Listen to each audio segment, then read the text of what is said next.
welcome to Insightful Odyssey. Before we get started, don't forget to like and share this deep dive and subscribe to the channel so you don't miss out on future explorations. Okay, so buckle up because today we're going deep into Alice's Adventures in Wonderland. And not just any edition, we're going to be looking at a digital replica of the 1865 Macmillan edition. It was actually the first classic work available for instant distribute and print on the internet. Wow, that's pretty cool. Yeah. It's amazing that over 150 years later, Alice's journey still has this hold on us. Right. Why is that? What is it about this whimsical tale that keeps drawing us back in? Well, at its heart, Alice's Adventures in Wonderland is a masterclass in storytelling. Alice is a curious young girl. She falls down a rabbit hole and finds herself in a world that just completely defies logic. She meets all these crazy characters, the White Rabbit, the Mad Hatter, the Cheshire Cat, each more bizarre than the last. And Carroll masterfully uses these crazy scenarios and vivid characters to explore some really profound themes. Okay, so we've got a curious girl, a fantastical world, some quirky characters. But what are these profound themes that are lurking beneath the surface of Wonderland? One of the most prominent themes is the feeling of growing up, that feeling of being disoriented.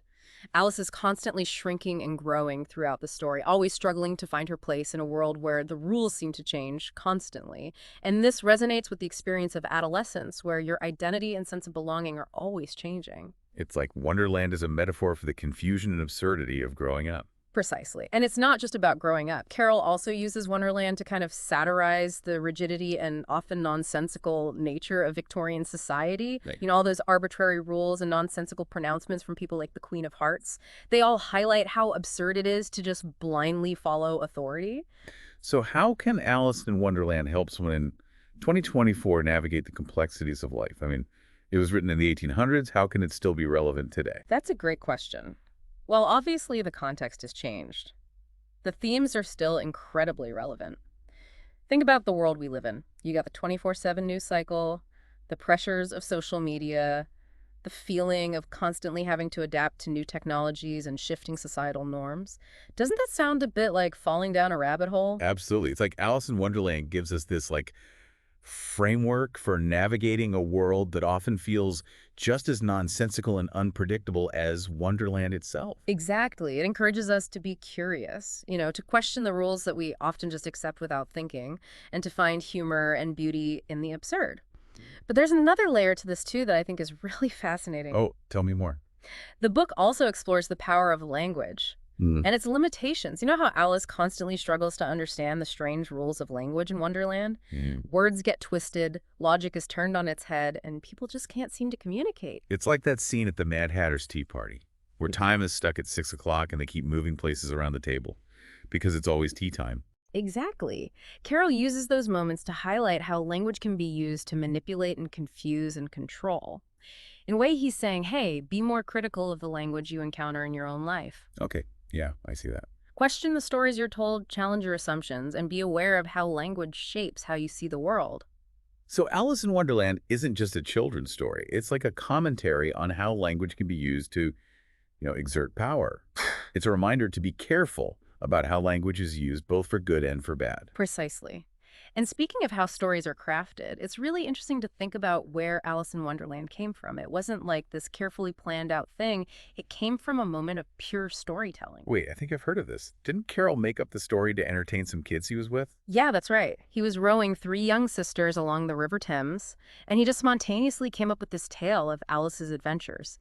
And if you look at the beginning of the book, you'll find this poem. It's dedicated to Alice. It really captures the spirit of that day and the magic of storytelling. Ah, it's sweet to think that such a surreal and influential story just came out of nowhere. Just from sharing an imaginative moment with someone, it makes the whole experience feel even more special. Absolutely. It reminds us that even the most fantastical stories have their roots in human connection. And it shows the power of imagination, that it can transport us to other worlds. But as we've been talking about, these trips to other worlds can actually teach us about our own. So we've talked about this whimsical story, the thought-provoking themes, and the heartwarming origin. We've also talked about how these elements can be meaningful in our lives. What's the main message, the nugget of wisdom that we can take away from Alice's Adventures in Wonderland?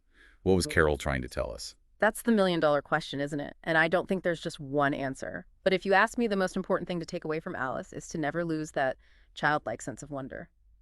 It's about being curious, questioning the world around us, and finding joy in the unexpected. It's like a reminder that even though the world often feels too serious, too structured, too predictable, there's still room for magic and absurdity, and that we shouldn't be afraid to go off the beaten path and explore the unknown, just like Alice did. Exactly. And just like the people who made this digital replica used a new way to preserve this classic story, we can find inspiration to try new approaches when facing challenges. So speaking of exploring the unknown, let's Yeah. talk more about that digital replica. It's an exact recreation of the 1865 Macmillan edition, right? Yes, even down to the font. They used monotype modern, which is really close to the original typesetting. Oh. It really shows how powerful Alice in Wonderland is, that they went to all that trouble to preserve the original experience but in a digital format. And I guess the choice of font is interesting too. Oh yeah, definitely. You see, monotype modern was developed around the late 1800s, a time of huge technological and social change. Choosing this font for the digital replica isn't just about how it looks. It's like a little nod to how Alice continues to connect the past and the present.